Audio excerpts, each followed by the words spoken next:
3D printing still feels like it's so underutilized in dental practices. Technology and 3D printing gives us the chance to do more to help our patients in the practice and keep things in-house.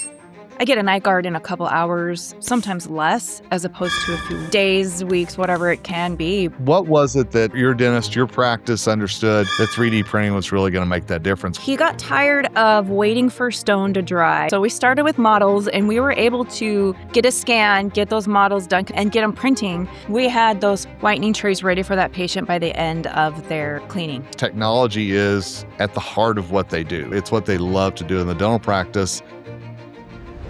You know, I've always had just one goal for Dental Assistant Nation, and that was to reach as many dental assistants around the world as I possibly could.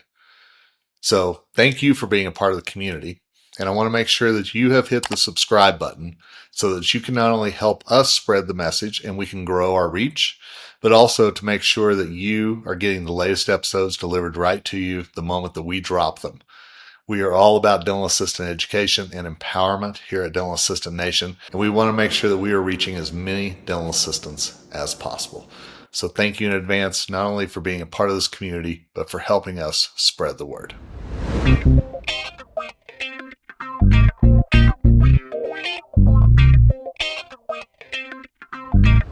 Hey everyone, it is Kevin Henry, founder of Dental Assistant Nation. So glad you joined us for another episode of Dental Assistant Nation. My thanks to Care Credit for being the sponsor of this podcast. Make sure you're reaching out to me at Kevin at kevinspeaksdental.com if there's something that Care Credit can do to help your patients achieve their dental dreams. And speaking of dental dreams, I'm thrilled to have on today Rochelle Foote. Rochelle, how are you? I'm good. How are you? I'm great. So glad to have you on. I'm so glad we're going to talk a little technology today. I'm excited about that. Yeah. But before we dive in, I'd love for our audience just to know a little bit more about you. Yeah, well, like you said, I'm Rochelle Foote. I've been a dental assistant for, 14, 15 years now. I'm not working full-time right now. Quit that a few months ago when I moved from Arizona to Florida. So not full-time, but I am lucky enough I've met a dentist out here that lets me come help out in his practice once in a while. So keeping my foot in the door. I feel like I just got to keep it in there. But I left dentist like full-time as a dental assistant a couple years ago, and I was able to work from home a little bit doing social media management for dentists. I had a few clients. I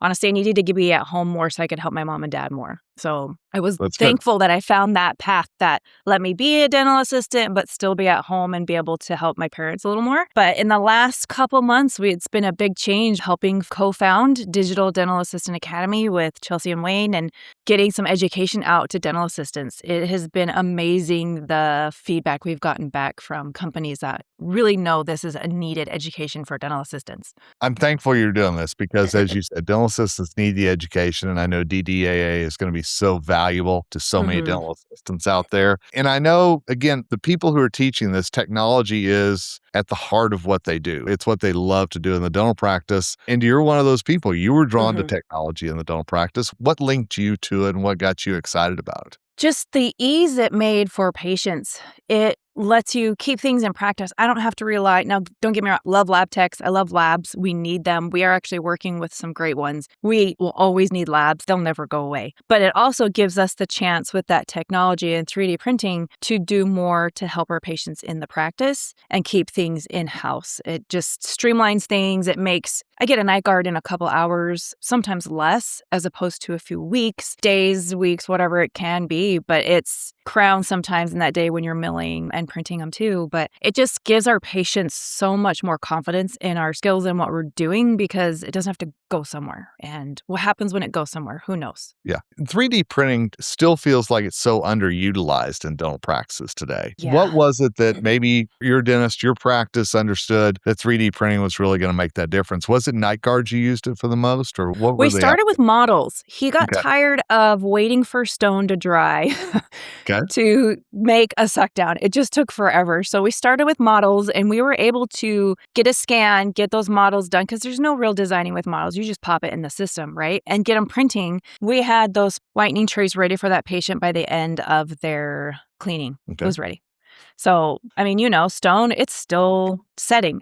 There's just no way. So he got tired too of all the equipment that came with it, the mill, the sander, I mean, just everything that's in there. So, but he wanted to, I was lucky the doctor I worked with at the time when I first started with 3D printing, he was all for, let's let the assistants do things. Let's teach the assistants. Let's get more technology in the practice. Let's keep this in-house for our patients. So his fire to guide us, there was 2 of us at the time, was just like, it kind of kept me going. Yeah. So it was really nice working for a dentist like that. And I think that's what a lot of dental assistants want out of their practice. It's somebody that's maybe pushing the envelope a little bit and excited about doing it as well. And encouraging them to do it, not, no, you're just an assistant, so. Yeah. But now the thing is, what we're seeing shift is dentists want their assistants to do it, but they can't find the time to teach them. So, I mean, I literally had a message this week from a dentist. I don't know them. They're out here in Florida. They were apparently talking to a dentist I know out here in Florida saying, hey, Dr. So-and-so told me about this. When is this going to be ready? Good. So like they're waiting for it. So, I mean, I know Chelsea's had some reactions like that too from dentists. Like, when is this coming? I need to teach my team. They're tired of staying at the practice till 10 o'clock waiting for this to work, or my assistant thinks they can do it and it's failing over and over again because they just don't have the training. I want to ask you about because I want to talk about DDAA in just a minute. I want to get some 3D printing tips from you. Some things that you learned that maybe you're going to be taught at DDAA, or maybe it's something that you just help other dental assistants with while they're learning the 3D printing side of things in their own practice. Yeah, I think one of the biggest tips I'd first give is when you do start getting some training, just kind of forget everything you learned, because you more than likely learned it wrong, depending on what you did. Not always, right? But something that is missed often is scanning, to be honest. If you are not taking a good scan, there's nothing you can do. That print's going to fail every time. It's just not going to work. An example I have for that, just real quick, is I actually did some training with Sprint where I worked for them for a couple of years, taught lots of dental offices. And I had an assistant was upset with me because her occlusal guard just wouldn't design. I can't print it. What's going on? So I finally got on another call with her. She had only scanned the occlusal surface of the teeth. You don't have enough information. You don't have enough data. How are you supposed to make an occlusal guard? But it's an occlusal guard. It's like, that's where the biggest thing is. That's like, I would say the first thing you need to start at is when you're with learning to scan properly. If you're not scanning right and getting all the information, you have air bubbles and dirty teeth, that prints, it's never going to work. And I think that's where we're going to talk here in a minute, but training is so important, and actually learning to do things the right way with technology. Yes. Is such a key to actually getting your full ROI out of it. Yeah, absolutely. If you're not using it right, what's the point of having it? So what was the biggest aha moment for you with 3D printing? Maybe I have to say the office I worked in, we did the all-in-4 procedure, or maybe all-in-X is what a lot of people call it. We called it the all-in-4. And it's those provisionals, I think was like wow, we just did that in this practice on our own. We didn't send it anywhere. We designed it. That was huge. Like the amount of money. I mean, if you look at it from the business side of a dental office, we didn't have to have someone come in and help what's the word, Kevin? Convert like a denture to the provisional. We just sent it in. We designed it. It was done. And it was just the amount, the patient loved it. They got a say in the design beforehand too, because we did talk to them a little bit about like, okay, this is what it can look like. It was just like, wow, what else can we do? Because by that time we'd done some night guards and models, but now we started doing that all in X. Was like, what else can this do? That was really a game changer, huh? Yes. So, I mean, that doctor still is full into 3D and he's doing everything, and his assistants are running it for him. And I think that's the key is not only do you have the technology, but you have the dentist who has the confidence in his team members or her team members to actually make that happen. Yes. Yeah. And that can be hard, I know, for some dentists to rely on some assistants. And that's where you have to find an assistant that can do it. I mean, you might have 2 or 3 assistants that are pretty fresh out of school. There's probably one of them that can totally do it, but they need to be trained. So don't just, here you go, because there's phrases in dentistry they've never heard yet, right? Yeah. So, we have to give them the proper training. And that's what's great about the DDAA is there's so much training out there for dentists. Yeah. There's a really big school out there. We're not going to name names, and it's for dentists. It's great school, great information, great CE, but it's not for me as an assistant. They're going to send me information I don't need to know. I just need to know what to do and how to do it for me. The dentist can know those things and we can go through them as needed. But as an assistant, they need to know how to do this too. And they can totally do this. And I think that's the thing that I love that you all are creating DDAA is to remind dental assistants they can do this, but it takes the training and to get that confidence to actually get the training going. Yeah, definitely. So for you, and I know everybody is different, what kind of learning curve was it with anytime that you got a new piece of technology or you were given a new challenge within a piece of technology? Yeah. What kind of learning curve was it for you? It's such a hands-on thing that you have to do. If you can't see the hands-on training, like I remember I was looking through and it's like, it was just slides, I think, if I remember right. And it's just words. I'm like, I don't quite get what I'm supposed to do because it's just words. But then when you start seeing someone actually do it, and that's our goal with DDA, you're seeing Chelsea, you're seeing, we have other teachers as well. She's not going to be the only teacher. We have been lucky to work with some other assistants that have great skills in so many things, scanners, milling, things like that. You're going to see it done hands-on, not just a slide with words. Like you're going to see her do it. So that was the learning curve for me, is actually seeing somebody do it and getting my hands on it. For me, anyways, as an assistant, just the way I learn, I got to get my hands on it. I got to try it out, show me, then I try it, then correct me and let me try some more. And that's the only way you're going to learn, I think, as everything with digital, everything is hands on. And if you're not getting to touch it and try it, how do you learn that? I don't know. And here's a question for you. How do you keep the patience and not get frustrated whenever you said, it's that learning process along the way? Yeah. Be very clear with them. Be honest with them. Hey, we're doing this. It's new. Are you okay with that? They might say no. Maybe they don't want to be your test patient. Then stop, move on, try your next one. Another thing we did a lot is we practiced on each other. My assistant that I worked with, she scanned me, I don't even know how many times. And I scanned her many, many times. We were scanning models, and trying to get it done right. We made each other whitening trays. We printed each other night guards. We made sure like, okay, this fits a little funky here. Okay, let's tweak that for Mrs. So-and-so when she comes in next week. So you have to try. And that's where dentists might not like that, but you will have fails, figure out why, or things that aren't quite fitting right, figure out why. It's going to be a little try and error at the beginning, but eventually those assistants are just going to be kicking them out first try every time. And again, fails are okay at the start as you're learning. Absolutely. Well, and unfortunately, with this technology, there's going to be a fail maybe in a year and you don't even know why. I've had that. Like, we did everything right. I don't know what happened. And then you go do it again, works perfectly fine. It's really weird. But it's like, I don't know, same thing with crowns. You have a crown done at the lab and for whatever reason it comes back, it's wrong. They remake it, it's perfect. I don't know why. It just, somewhere, something happened. So we've talked about DDAA a little bit. Kind of give me a little peek behind the curtain. We've talked about assistance, training assistance. It's technology focused. Is it available? When's it available? Tell our audience a little bit about it. It's coming so soon. We're planning to have launch ready for Chicago Midwinter on, I believe that's the 19th of February. Yep. So I have been deep into designing and editing these courses with Chelsea. It's like, I feel like I'm working 12-hour days trying to get these finished up and looking at the same thing over and over. I've had to tell Chelsea, I'm so sick of looking at your face.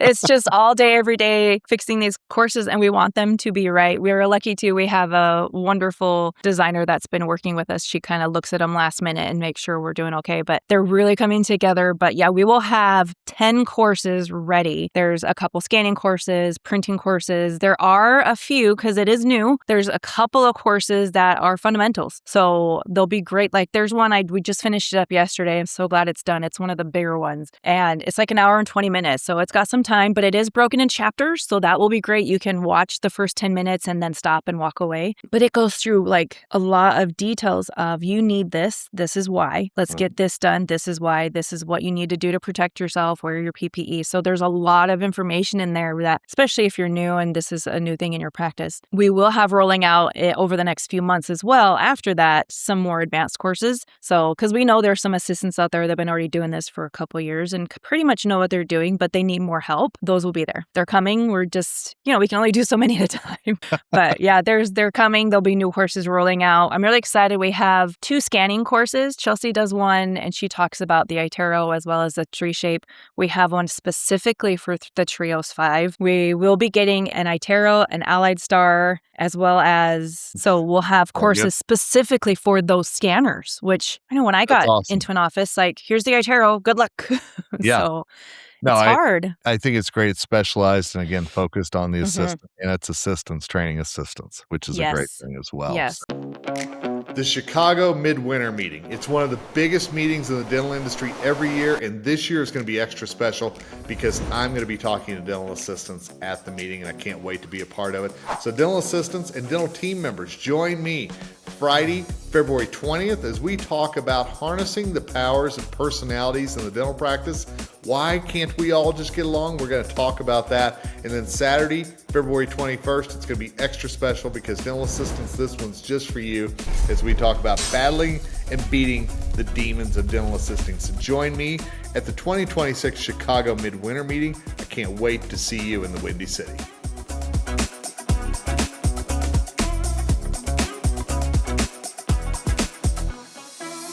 So where do they learn more about DDAA? Go to theddaa.com. You could also email us at info@ddaa.com. Check us out on Instagram and Facebook. We're on TikTok as well at the Digital Dental Assistant Academy. There's just so much going on in the next couple weeks, and that website's coming. So I'm excited for that, those courses. One thing that I'm excited that we're adding to it for dentists that hear this is not only you'll have, like, as the office signs up, if the dentist signs up the office, there's more than one option. I could sign up myself, no problem. But if a dentist signs up their practice, that dentist will be able to see what their assistant has been training on. Like, okay, they finished up those courses. Awesome. Let's have them do this, and they'll be able to not really monitor, but monitor and see what their assistants have been training and what courses they've taken. So that will be nice. Really excited for that part. I think that's great. That way everybody's on the same page. I mean, that's an important thing. Absolutely. So we're going to have the information in the show notes. So real easy for you to find. Make sure that you check that out. Exciting stuff coming. I mean, midwinter is just around the corner. I know. It's just a few weeks away. I know. It's exciting. So it's going to be great. And I'm so excited about this venture. And I know it's going to be amazing. So Rochelle, thank you so much. I appreciate it. Thanks, Kevin. It was so nice to meet you and see you in person. I'm excited to meet you in Chicago. Absolutely. I'm looking forward to seeing you there as well. And yeah, dental assistants, hopefully you'll be in Chicago. So many great things just for you. And yeah, got to plug Saturday's a dental assisting track. I'm going to be teaching Battling and Beating Demons of Dental Assisting. I hope I'll see you there. And again, our thanks to Care Credit for sponsoring this episode. And until next time, it's Kevin Henry, the founder of Dental Assistant Nation Dental Assistants. We appreciate you. We love you. And we so admire what you do every day. And until next time, keep rocking. And we're wishing you nothing but success ahead.